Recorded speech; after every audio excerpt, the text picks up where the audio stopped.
During a winter in 1982, at a time known as a mini ice age, 4 friends went out into the snow, and what happens next is straight out of a nightmare.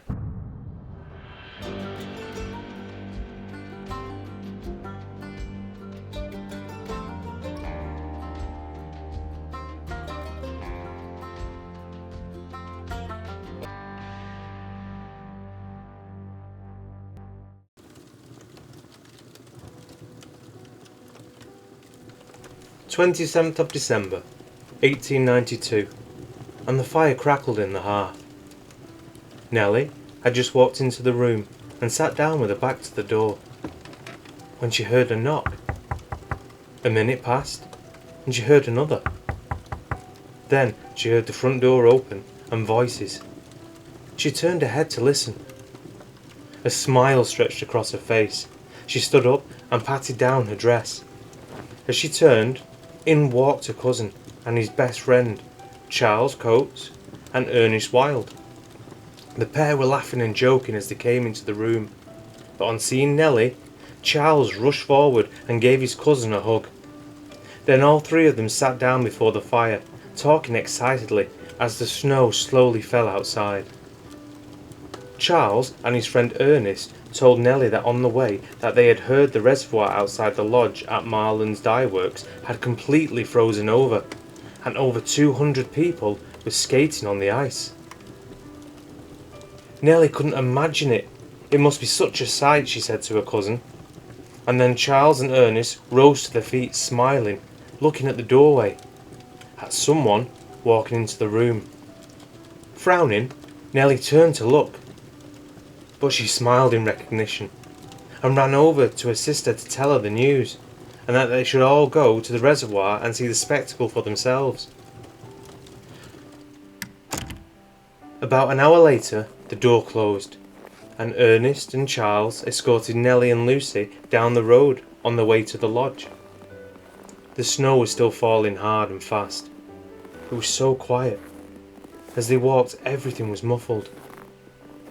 They could barely see 10 feet in front of them.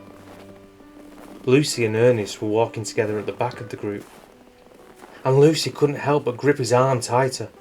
Her gloves slid over the smooth fabric of his coat.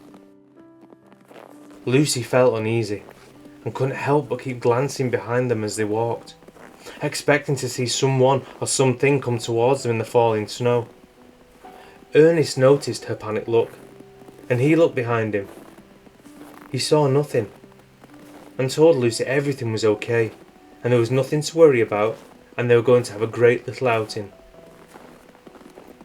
By the time they arrived, the snow had all but stopped. But the girls were open-mouthed in wonderment. There were so many people, skating and playing out on the ice, and all over the snowy banks around it. Holding hands, they raced down to the ice. Ernest and Nellie were clumsily putting on their skates, and Lucy and Charles decided to stay and watch from the bank. Lucy and Charles helped them up and guided them onto the ice, laughing as they stepped away, watching Nellie and Ernest ungracefully skate out to join the other people out on the ice having fun. Lucy looked behind her.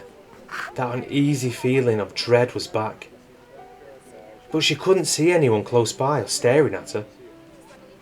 She just couldn't shake the feeling. Just then, she heard a sound that made her heart stop.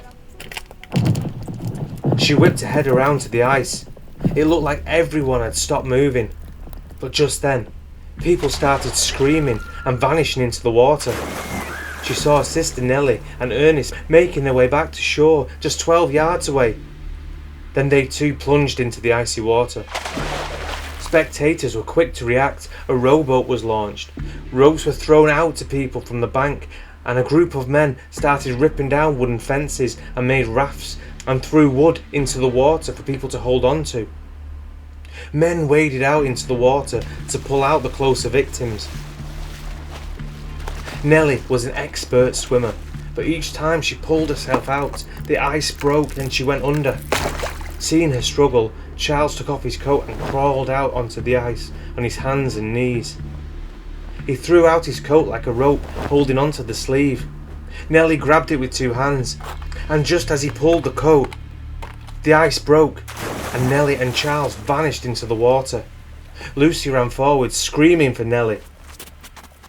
Just then, her sister rose from the water, scrambling at the ice, trying to dig her nails into its smooth, frozen surface. Lucy ran over to her sister, their eyes locked. She noticed Nellie looked so tired. Then, a loud crack, and the ice had broke again. Lucy was now in the water. There was no sight of her sister. Lucy was going under. Like the others in the freezing water, she was being dragged down by the heavy skates and the heavy winter clothing.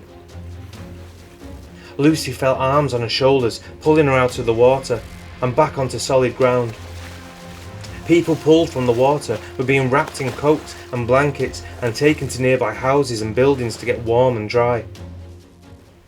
As the hours passed, the rescue went on, and more people were reunited with their loved ones. Young Lucy sat by the fire, wrapped in multiple blankets, watching the door. Watching and waiting. Out of everyone out on the ice that day, only 4 people lost their lives. Edwin Blackburn, Ernest Wild, Charles Coates and Nellie Holt. That'll about do it, but to let you know, a light fall of snow had disguised the cracks, and the weight of the people had caused a sudden collapse of the frozen surface, leading to this dramatic event.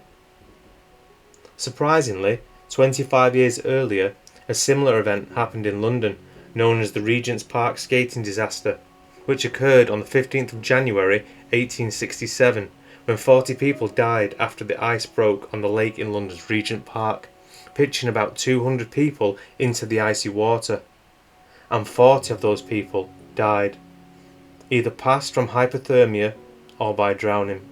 The incident was considered at the time to be the worst weather-related accident in Britain. People have been playing on the ice for a long time, with first records dating back to 250 AD, and in AD 695 the first known frost fair was recorded on the River Thames, when it was frozen over for 6 weeks. Vendors set up booths on the frozen river, which they sold goods. The first recorded frost fair, for which the term frost fair was used, was in 1608, when there were barbers, pubs, fruit sellers, shoemakers. Activities at the frost fair included football, dancing, 9-pin bowling and unlicensed gambling, horse coach racing, ice skating, puppet plays, bull baiting and sledding. All this was on the ice. During the period from the mid-14th century to the 19th century in Europe, many climatologists have come to view this as the Little Ice Age. Numerous skating festivals were also organised at this time to take advantage of unusually cold and sunny weather. Up to 50,000 people skating on the Serpentine in London's Hyde Park, and speed skating races were widely popular and generating money to be used for relief for the poor. And in some cases, it provided them with temporary work as vendors for the spectators. Well, that'll about do it. But if you enjoyed that, check out my other stories. Let me know your thoughts in the comments below. And if you're new here, don't forget to like and subscribe. And as always, thank you for your support. Take care.